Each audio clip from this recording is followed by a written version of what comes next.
Elyra feels Elthar's skin beneath her fingers, and it's like plunging her hand into fire and ice at the same time. The light pulsing through her veins explodes in violent waves, clashing against the shadows enveloping the King of Darkness. He doesn't scream, but his body contorts, muscles tense, jaw locked in silent agony. The shadows around him come to life, serpentining through the air like desperate creatures trying to protect their master. They writhe and twist, forming defensive patterns that shimmer with an otherworldly darkness. But Elyra can't let go. Not because she doesn't want to, but because something greater holds her there, something beyond her control or understanding. Images invade her mind, like a flood breaking through a dam. Memories that aren't hers crash into her consciousness with overwhelming force. A green field bathed in golden sunlight stretches before her inner vision. Children running barefoot through the grass, their laughter echoing like music. Families gathered together, sharing meals and stories. Peace, pure, untainted peace.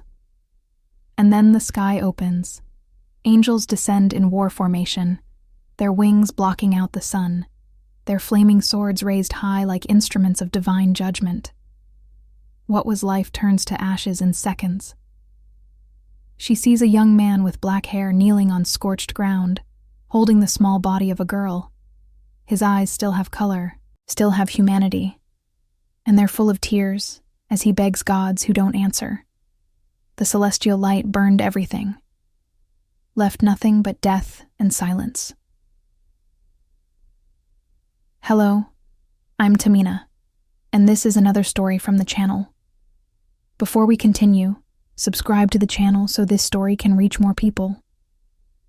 Leave your like, share, and tell me in the comments where you're watching from. Remember that this is a fictional story created for your entertainment. Now let's continue, because what Elyra is about to discover will change everything she thought she knew about her world. When Elyra finally manages to release her hand, she stumbles backward, breathing uneven and ragged, heart beating so hard it feels like it might break through her ribs.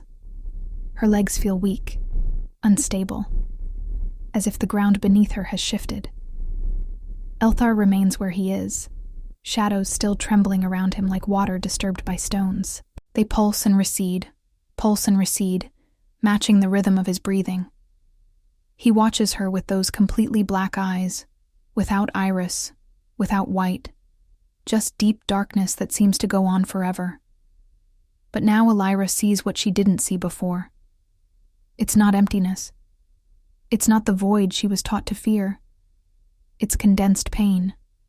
Centuries upon centuries of pain compressed into those dark orbs. What was that? She asks, voice hoarse and trembling. Her throat feels raw, as if she's been screaming, though she knows she hasn't made a sound. The truth, Elthar responds, straightening slowly. His movements are careful, controlled, as if he's testing whether his body still obeys him. Something they've hidden from you your entire life. Something they've hidden from everyone. Elyra shakes her head violently, trying to dislodge the images still flashing through her mind. No, it can't be true. The Celestials are guardians. They protect balance. They saved us from darkness. They lie. His voice cuts through the air like a blade, sharp and final. The Celestials don't protect balance. They impose dominion. They decide what deserves to exist and what doesn't. 1,000 years ago, light and shadow coexisted. My people lived in peace. We had cities carved from obsidian that gleamed in the twilight. We had families who gathered for festivals. We had culture, art, music. Children who played in streets without fear. But the Celestials decided that only light should exist. That shadow was impurity, corruption, a stain on their perfect world. And they came to exterminate us like vermin. Elyra clenches her fists. The light in her hands pulses weakly now, flickering like a candle in wind, as if also confused by what it's learned. If that were true, why didn't anyone tell me? Why is all the history, all the records, all the teachings, Because history is written by the victors. Elthar interrupts, taking a step forward. His movement isn't threatening. It's tired, weary in a way that speaks of endless years carrying impossible weight. Do you think you're the first they've sent here? Do you think you're the first bearer of the celestial flame to stand where you're standing now? Elyra's stomach sinks, a cold dread spreading through her chest. What do you mean? There were others before you. 12, to be exact. All trained since childhood just like you. All convinced they were salvation incarnate. All told they were special, chosen, destined. All sent to kill me with the same certainty you carried when you arrived. He stops a few meters from her, maintaining distance. All failed. Not because I killed them. I never raised a hand against any of them. But because when they touched me, when the connection formed, they saw the truth. And they couldn't continue. They couldn't complete their mission knowing what they knew. Where are they now? Elyra asks, though part of her already knows the answer. The words feel heavy on her tongue. Elthar looks away for the first time, his gaze drifting to the endless twilight horizon. Dead. All of them. The Celestials don't tolerate traitors. When they returned questioning, when they spoke of what they'd seen, they were eliminated. Silently, efficiently. And new bearers were chosen, trained, programmed. The cycle continued. Until you. Elyra feels her legs weaken. She sits on the edge of the obsidian bridge, head falling into her hands. Everything she believed in, everything she trained for since she was old enough to understand words, everything that gave her life meaning and purpose. It all crumbles like a sandcastle under a wave, dissolving into nothing. Why didn't you kill me? She asks quietly, voice barely above a whisper. When I arrived here, you could have ended me before I had a chance to touch you, before I could do anything. Because I'm tired of killing, Elthar responds, and there's brutal honesty in his voice that cuts deeper than any blade. Because every life I take distances me further from what I was, from who I was. Each death adds another layer of darkness, another shadow to the ones already consuming me. And because maybe, just maybe, you're different from the others. Maybe you can be what they couldn't. Elyra raises her gaze, meeting those black eyes. Different how? You questioned. Even for a second, even for a heartbeat, you hesitated. You didn't attack blindly. That's more than the others did. Most came through that portal already swinging, already committed to violence. He sits beside her, careful to maintain respectful distance between them. The celestial flame isn't a curse, Elyra. It's pure power. Raw energy from the source of creation itself. But power without purpose is just destruction. Power without understanding is just a weapon. The Celestials gave you a target. They pointed you at me and said, destroy. But what if the target is wrong? What if everything they told you is backwards? Silence settles between them. Heavy, dense, oppressive in its weight. Elyra looks at her own hands. The light is still there, pulsing softly beneath the skin like a second heartbeat. She always thought it was a blessing, a divine gift marking her as special, chosen, important. But what if it was just a weapon? What if she was just a weapon? A tool wielded by hands she never questioned? Show me more, she says suddenly, the words coming out before she can stop them. Elthar looks at her, genuine surprise crossing his features. What? The memories. Show me everything. If you're telling the truth, if any of this is real, I need to see with my own eyes.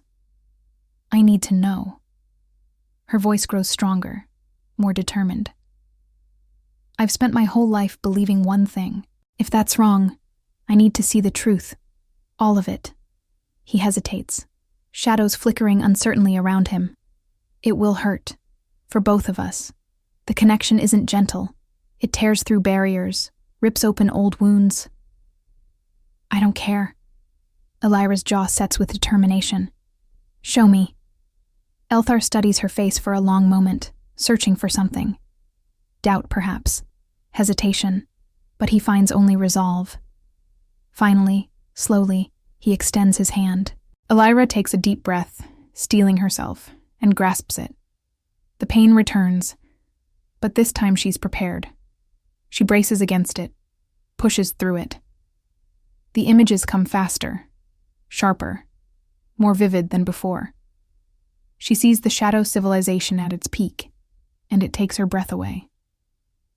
Cities carved in black obsidian rise toward the twilight sky, their architecture elegant and intricate. Crystals embedded in the walls shine with soft, silvery light, illuminating streets and homes. People laugh, dance, live full lives. Children play in squares, their games no different from those of Light Realm children. Markets bustle with activity, vendors calling out their wares, customers haggling good-naturedly.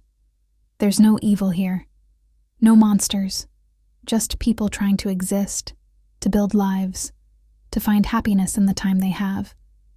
And then the war comes. Angels descend in massive formations, their numbers blocking out the sky. Flaming swords cut through the air, through buildings, through people. Celestial fire consumes everything it touches, leaving nothing but ash and silence. Elyra sees a younger Elthar, his eyes still holding color and humanity, fighting desperately alongside his people. He's not attacking.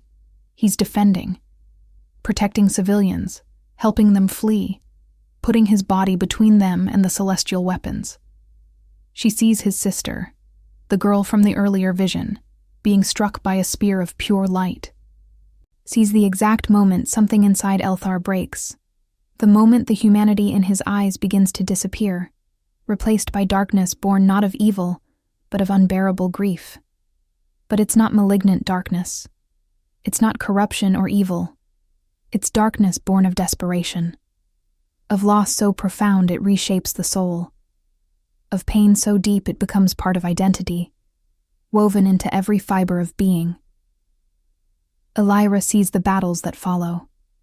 Elthar gathering survivors, building fortresses from the ruins, creating sanctuaries for those who escaped, fighting not to conquer, not to expand, but simply to survive, to protect what little remains. And she sees the Celestials rewriting history, transforming victims into villains, painting desperate resistance as unprovoked rebellion, creating an enemy to justify their own crimes, their own genocide. When the connection finally breaks, Elyra is crying. Tears stream down her face without her noticing, hot against her cold skin. Elthar releases her hand quickly, shadows retracting as if burned. He looks away, giving her privacy in her grief. "Now you know," he says, voice barely audible. "Now you've seen what they did, what they continue doing, the lie they built and maintain." Elyra wipes her face with trembling hands. "Why don't you tell this to the world? Why don't you expose the truth? Show everyone what really happened? Do you think anyone would believe?" Elthar laughs, but it's a sound devoid of humor, hollow and bitter. "I'm the king of darkness, the monster from nightmares, the villain in every story. My word is worth nothing, less than nothing. But you..." He looks at her, and there's something like hope in those black eyes. "You're the bearer of the celestial flame, the chosen one, the hero. If you speak, maybe someone will listen. Maybe someone will question." "And if I don't speak?" Elyra asks. "What if I just leave? Walk through that portal and pretend none of this happened?" Then nothing changes. The cycle continues. They'll send another bearer, and another, and another, until someone finally manages to kill me, or until I grow so tired of existing that I simply let it happen. His voice carries a resignation that breaks something in Elyra's chest. Either way, the lie persists. The truth stays buried, and more innocent people die for a war that should never have been. There's a weight in his words that settles over Elyra like a physical thing. She stands, walking to the edge of the bridge. The abyss below seems infinite, bottomless, like the situation she finds herself in. No matter which direction she looks, she sees only impossible choices. I can't just go back and accuse them, she says, staring into the darkness. They'll kill me, like they killed the others. I'll be dead before I finish speaking. I know. Elthar's voice is quiet behind her. So what do I do? What choice do I actually have? Elthar stands, moving to stand beside her. He doesn't touch her, maintains careful distance. You choose. For the first time in your life, you have a real choice. Not one programmed into you, not one dictated by others. Yours. You can go back, pretend none of this happened, and live whatever life they allow you. Or you can stay here and discover the complete truth. Elyra turns to look at him. Complete truth? There's more? Much more. Elthar points to the horizon, where black mountains rise against the frozen twilight sky. There's a place, deep in my kingdom, where the first light and the first shadow were born, where everything began, before the separation, before the war. If you want real answers, answers that go beyond history and memory, that's where we'll find them. Why would you take me there?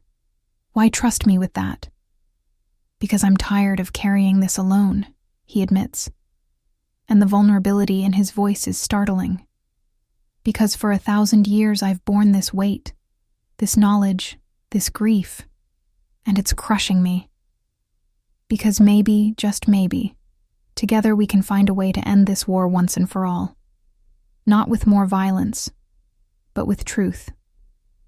Elyra looks at the portal behind her. It still glows softly, patiently waiting for her return.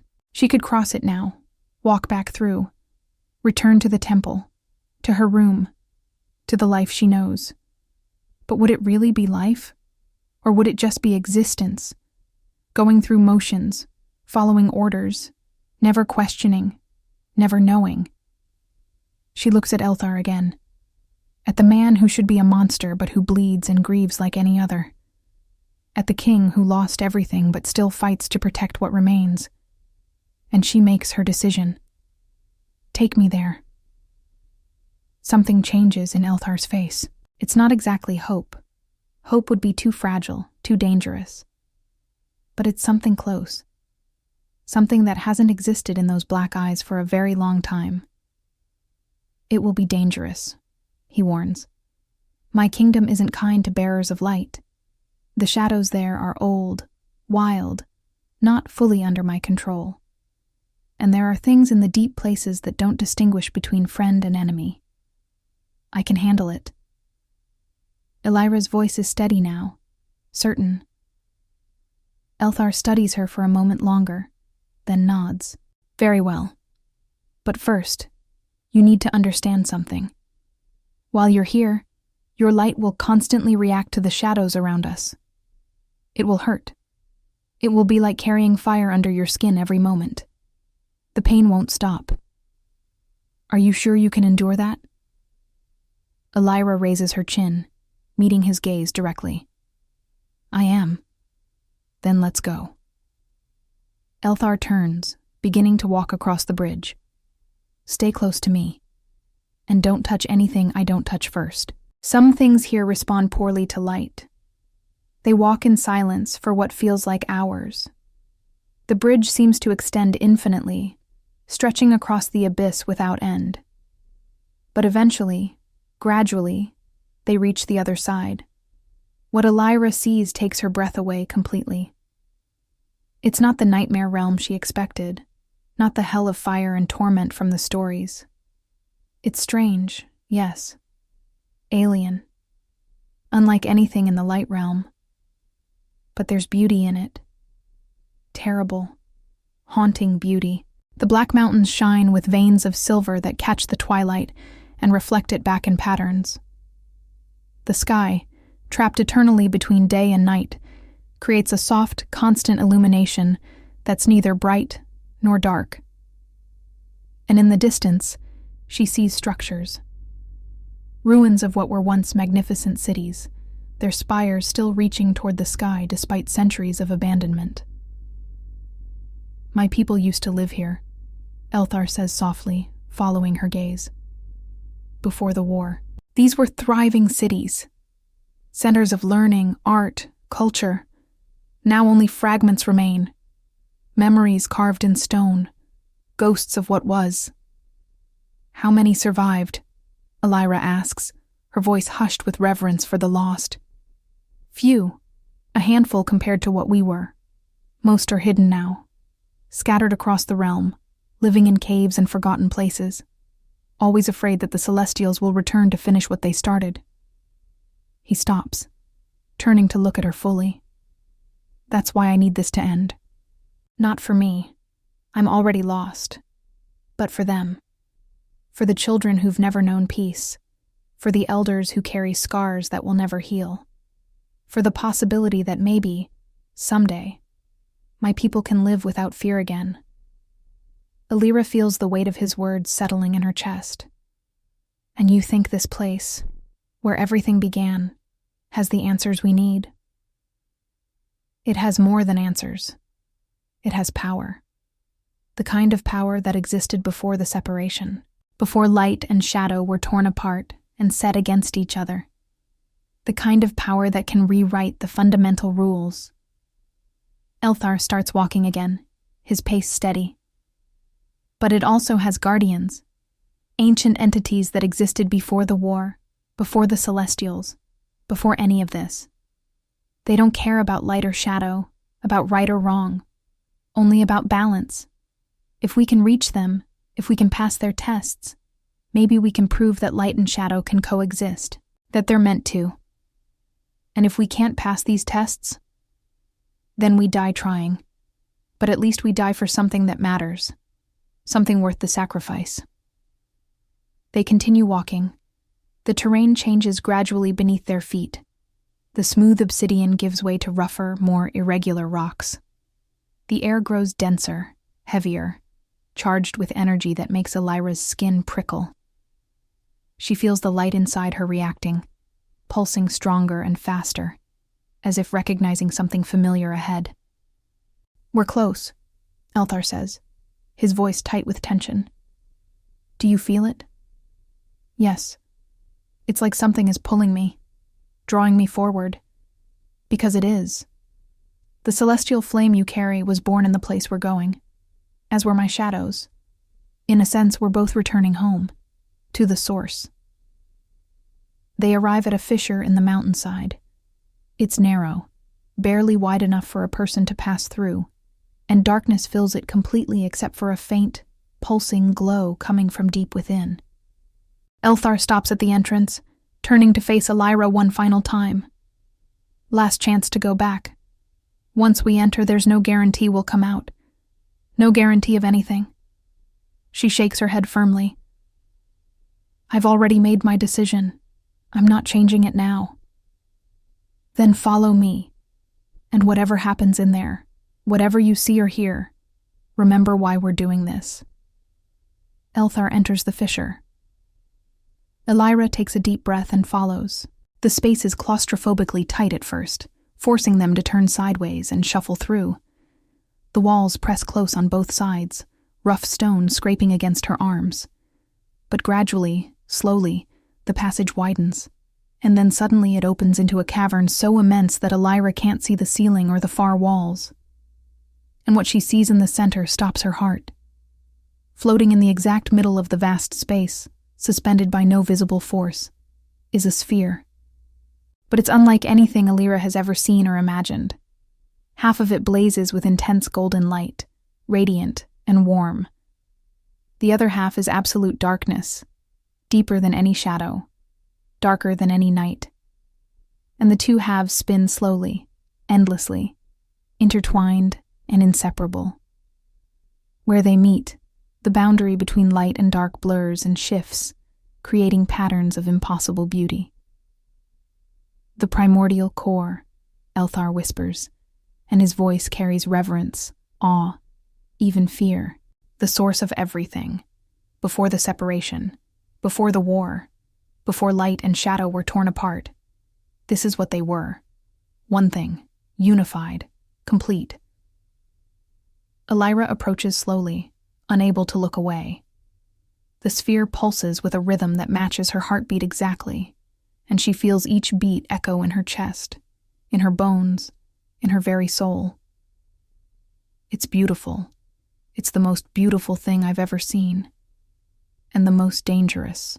Touching it without preparation, without understanding, can destroy you completely, or transform you into something that's no longer you, something neither light nor shadow, but twisted. Then how do we use this to end the war? How does this help? Before Elthar can answer, a voice fills the cavern. It's ancient beyond measure, powerful enough to make the stone tremble, and it has no clear gender or source. It simply exists, everywhere and nowhere. Finally, after 1,000 years of waiting, light and shadow return together. Elyra and Elthar spin around. From the cavern walls, figures begin to emerge. They're not solid. They're made of pure energy, constantly shifting and changing between light and shadow, never settling on one or the other. The guardians. The beings that existed before everything else. You seek balance, the voice continues, emanating from all the figures at once. But balance requires sacrifice. True balance demands a price. Are you prepared to pay it? Elthar steps forward, positioning himself slightly in front of Elyra. What price? What do you want from us? To unite what was forcibly separated, you must become the bridge. Light and shadow must merge, not just in spirit or intention, but in essence, in being. You must become one. Elyra feels her heart begin to race. What does that mean exactly? It means you will not leave this place as you entered. It means that Elyra, bearer of the celestial flame, and Elthar, king of darkness, will cease to exist as separate individuals. Your identities will dissolve, your memories will merge, and something new will be born. Something that carries both of you, but is neither of you. A true union. Silence falls. Heavy, absolute, suffocating. Elyra looks at Elthar. He looks back at her. In his completely black eyes, she sees fear. Raw, genuine fear. But she also sees determination. Resolve. Acceptance. Is there another way? He asks the guardians, though his tone suggests he already knows the answer. No. The separation was forced through violence. Union requires fusion through sacrifice. It is the only way to prove to the Celestials and all realms that light and shadow are not enemies, that they can exist as one force, that they were always meant to be one. Elyra takes a deep, shuddering breath. And if we refuse, if we walk away, then the war continues. More bearers will come, more deaths, more suffering, more centuries of pointless conflict, until nothing remains but ashes and darkness, until both light and shadow are so diminished that neither can survive. She looks at the sphere floating in the center of the cavern, at the primordial core, light and shadow dancing together in perfect harmony, neither dominating, neither submitting, just existing together as they were meant to. And she understands. This was always the destiny. Not destruction. Not victory. Union. I accept, she says, her voice clear and strong. Elthar turns to her sharply. Elyra, do you truly understand what this means? You'll cease to be you. Your memories, your identity, your sense of self, everything that makes you who you are will... I know. She cuts him off gently. I understand. But if this is what needs to happen to end this war, to stop the cycle, to give your people and mine a chance at real peace, then it's worth it. You've spent 1,000 years alone, carrying this pain, this burden. Let me share it with you. One last time. Let's end this together. Elthar stares at her for a long moment. Then he looks down at his own reflection in the polished obsidian floor, at the monster he's become, at the darkness that's consumed him, and he makes his decision. Slowly, carefully, he extends his hand toward her. Elyra doesn't hesitate. She reaches out and grasps it firmly. The pain is instantaneous and absolute. It's beyond anything either of them has experienced before. But this time, they don't let go. They hold on with everything they have. Elyra's light explodes outward, a supernova of golden radiance that fills the entire cavern. Elthar's shadows rise up like a tidal wave of darkness, meeting the light head-on. And instead of destroying each other, instead of one overwhelming the other, they begin to merge, to intertwine, to become something new. Elyra feels Elthar's memories flooding into her mind. 1,000 years of solitude, of endless battles, of watching everyone he loved die, of becoming something he never wanted to be, but also moments of beauty hidden in the darkness, moments of hope carefully guarded, a deep, desperate desire for peace that never died despite everything. And Elthar feels her memories, the childhood stolen from her, the brutal training that shaped her into a weapon, the constant manipulation, the lies, the programming, but also her strength, her determination, the core of kindness and compassion she maintained even when they tried to burn it out of her. Their essences mix and merge. Light and shadow cease to be opposing forces and become complementary. Two halves of a whole. The pain begins to diminish, replaced by something else. Understanding. Completion. Wholeness. The guardians watch in silence as the two bodies begin to glow with an impossible light. It's not pure golden radiance. It's not absolute darkness. It's twilight. The perfect moment between day and night. The balance point where both exist equally. And it's breathtakingly beautiful. When the transformation finally completes, only one figure remains standing in the cavern. Tall and powerful, wrapped in an aura that pulses rhythmically between golden and black. The eyes are different now. One blazes with golden light, like the sun at noon. The other is deep black like the heart of the abyss, and both carry ancient wisdom, the combined knowledge and experience of two souls merged into one. It is done, the guardians say in unison. Balance returns to the world. Light and shadow are one again. Go now. Show the realms what they have forgotten. Show them that union is not only possible, but necessary. Show them the truth. The new entity looks at its own hands, flexing fingers that belong to both and neither. It feels the memories of Elyra and Elthar coexisting peacefully in one mind. Feels the power of both the celestial flame and the ancient shadows flowing freely through one body. And it understands its purpose with perfect clarity. My name is Twilight. The voice echoes through the cavern, carrying tones of both Elyra and Elthar. And I will end this war. I will bring balance back to the world. Twilight walks out of the cavern with steady, purposeful steps. The moment it emerges, the shadow realm reacts.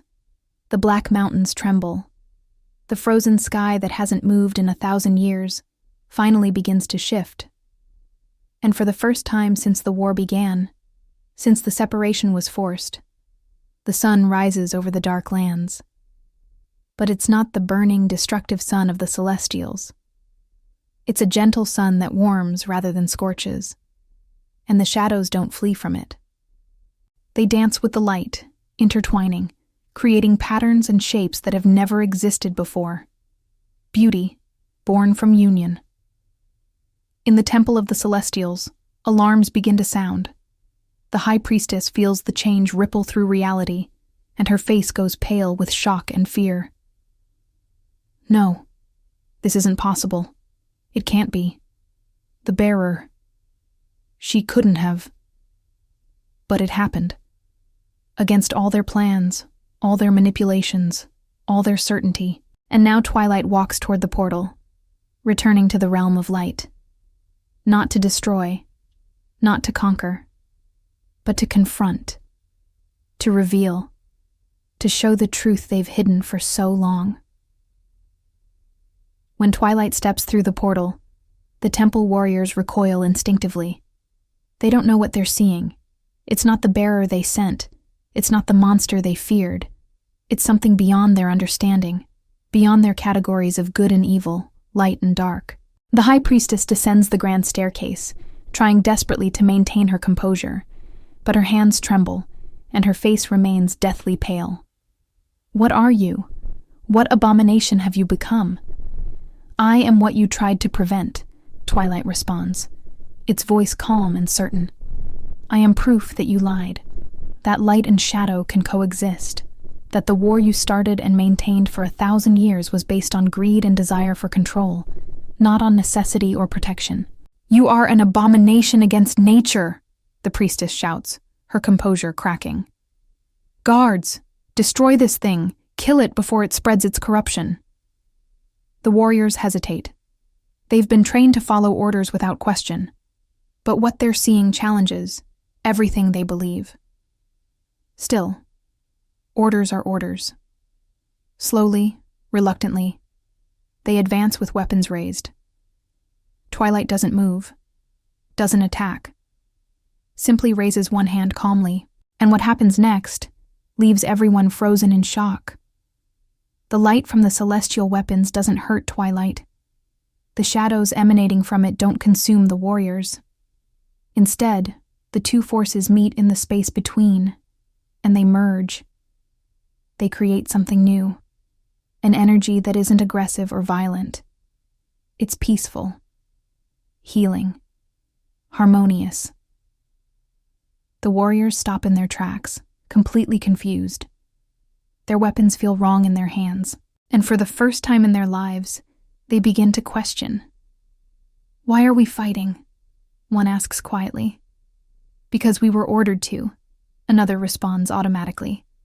But against what? Look at it. Really look. This isn't evil. This isn't corruption. This is different. Something we don't understand. The priestess sees her control slipping away like sand through fingers. Silence! All of you! This creature is using tricks, manipulation, dark magic.